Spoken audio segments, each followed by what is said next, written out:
Welcome to the spicy chef. நம்ம இன்னைக்கு பார்க்க போகிற ரெசிபி என்னன்னு பார்த்தீங்கன்னா முட்டை குழம்பு. நம்ம இன்னைக்கு முட்டையை உடச்சி ஊற்றி எப்படி முட்டை குழம்பு செய்யறதுன்னு பார்க்கலாம். ஸோ வீடியோ ஸ்கிப் பண்ணாமல் பாருங்கள். வீடியோக்குள்ளே போகிறதுக்கு முன்னாடி இந்த சேனல் நீங்கள் சப்ஸ்கிரைப் பண்ணாமல் இருந்தீங்கன்னா மறக்காமல் சப்ஸ்கிரைப் பண்ணிடுங்க. பக்கத்தில் இருக்க பெல் ஐக்கானே ப்ரெஸ் பண்ணிடுங்க. அப்போ தான் நான் டெய்லி அப்டேட் பண்ணுற வீடியோஸ் எல்லாம் உங்களுக்கு நோட்டிஃபிகேஷனாக வரும். வாங்க நம்ம இப்போ முட்டை குழம்பு எப்படி செய்யறதுன்னு பார்க்கலாம். நான் கடாயில் இந்த 2 டேபிள் ஸ்பூன் அளவுக்கு எண்ணெய் சேர்த்துக்கிறேன். எண்ணெய் சூடானதும் 2 பட்டை, ஒரு ஸ்டார் மொக்கு, 3 கிராம்பு, கொஞ்சம் பிரியாணி இலை சேர்த்துட்டு 1 ஸ்பூன் சோம்பு சேர்த்துக்கலாம்.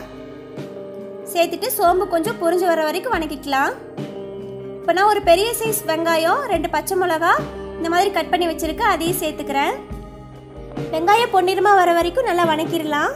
இந்த ஸ்டேஜில் நான் கொஞ்சம் கருவேப்பிலை ஆட் பண்ணிக்கிறேன். வெங்காயம் நல்லா பொன்னிறமாக வணங்கிருச்சுங்க. இப்போ நான் 2 டேபிள் ஸ்பூன் அளவுக்கு இஞ்சி பூண்டு பேஸ்ட் சேர்த்துக்கிறேன். சேர்த்துட்டு நல்லா பச்சை வாசம் போகிற வரைக்கும் வணக்கிடலாம். பாருங்கள், இஞ்சி பூண்டு பச்சை வாசலாம் போயிடுச்சு. இதில் நான் 2 பெரிய சைஸ் தக்காளி இந்த மாதிரி சின்னதாக கட் பண்ணி வச்சுருக்கேன், அதையும் சேர்த்துக்கிறேன்.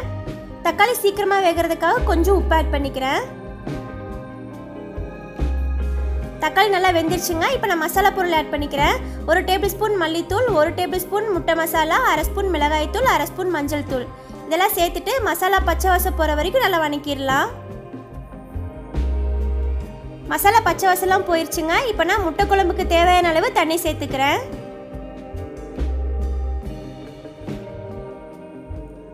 தண்ணி சேர்த்துட்டு குழம்புக்கு தேவையான அளவு உப்பு சேர்த்துக்கலாங்க.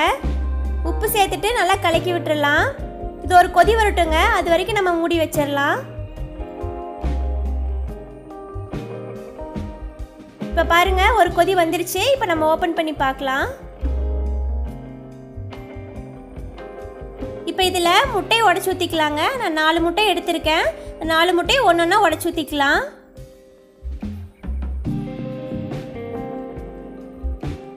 முட்டையை உடச்சி ஊற்றிட்டு அது ரொம்ப கிளறி விட்டுறாதீங்க, நமக்கு முட்டை உடஞ்சிரும்.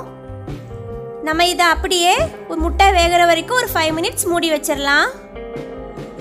5 மினிட்ஸ் ஆயிடுச்சுங்க. இப்போ ஓப்பன் பண்ணி பார்க்கலாம். முட்டையெல்லாம் சூப்பராக வெந்துருச்சுங்க. நம்ம இந்த மாதிரி லைட்டாக கிளறி விட்டுக்கலாம். ஏன்னா முட்டை ஏதாவது அடியில் ஒட்டி இருந்துச்சுன்னா இந்த மாதிரி லைட்டாக கிளறி விட்டிங்கன்னா அது வந்துடும். இப்போ நான் தேங்காய் பால் அரைச்சி வச்சுருக்கேங்க, அதையும் இதில் சேர்த்துக்கிறேன். தேங்காய் பால் சேர்த்துட்டு லைட்டாக கிளறி விட்டுடலாங்க. கிளறி விட்டுட்டு இது ஒரு கொதி வர வரைக்கும் நம்ம வெயிட் பண்ணலாம். அது வரைக்கும் மூடி வச்சிடலாம்.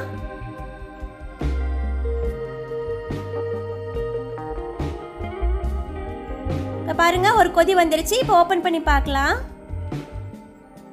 பாருங்க, முட்டை குழம்பு நமக்கு சூப்பராக ரெடி ஆயிடுச்சு. பார்க்கவே ரொம்ப கலர்ஃபுல்லாக இருக்குங்க.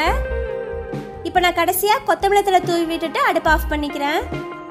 அவ்வளோதாங்க, முட்டை குழம்பு நமக்கு சூப்பராக ரெடி ஆயிடுச்சுங்க. இந்த முட்டை குழம்பு நம்ம இட்லி, தோசை, சாதம், சப்பாத்திக்கெல்லாம் யூஸ் பண்ணி சாப்பிட ரொம்ப டேஸ்ட்டாக இருக்குங்க. நீங்களும் இந்த முட்டை குழம்பு உங்கள் வீட்டில் செஞ்சு பாருங்கள். செஞ்சு பார்த்துட்டு எப்படி இருந்துச்சுன்னு கமெண்ட்டில் சொல்லுங்கள். உங்களுக்கு இந்த ரெசிபி பிடிச்சிருந்துச்சுன்னா லைக் பண்ணுங்கள், ஷேர் பண்ணுங்கள், கமெண்ட் பண்ணுங்கள். மறக்காமல் சப்ஸ்கிரைப் பண்ணுங்கள். பக்கத்தில் இருக்க பெல் ஐக்கானை ப்ரெஸ் பண்ணுங்கள். தேங்க்ஸ் ஃபார் வாட்சிங்.